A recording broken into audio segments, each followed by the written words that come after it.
action. My name is Kai Landre, and I am a cyborg. Cyborgs is short for cybernetic organisms. It's a fancy name for a thing that's part machine, part human. Today, the 19-year-old Kai Landre is being followed by a camera crew. A movie about the teenage cyborg from Barcelona is in the making. Landre has a special chip that will be implanted on his skull and another one in his arm that allow him to sense the cosmic rays that surround us and convert them into musical notes. The Princeton University invited the young men to come to New York City to give a speech and explain what it means to be a cyborg. I was so excited for being there. I was so excited being able to present the cosmic sense for the first time. So I went to Princeton to present this prototype and also to talk about cyborg art. Landre was born in 2000, and for him, high-tech has always meant much more than laptops and smartphones.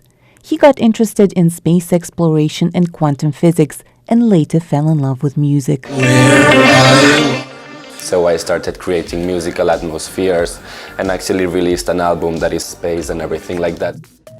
A meeting with Neil Harbison, a Spanish-born British-Irish cyborg artist and activist, became the next important step in Landre's life.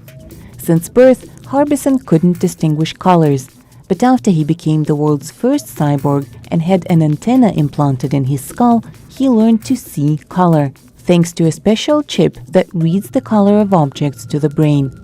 Together with a few like-minded people, Harbison founded the Cyborg Foundation. They asked me if I wanted to create a cyborg sense, and I said yes, and they took me to the Cyborg Labs, the Cyborg Foundation, and I could see everything they had created, and we did an activity that Neil proposed, that it was creating a timeline of all my life divided by the different years I had lived. And so I would put one memory to each year, and then I would see if there was any pattern repeating. At the moment, Kai is wearing a prototype of the chip that will be implanted in his skull, which will make him the first person to directly receive signals from space converted into sounds. It's like hearing a light particle touching. My sense is like bim, bum. So it works this way. This is the receptor, and this is the receptor of cosmic rays.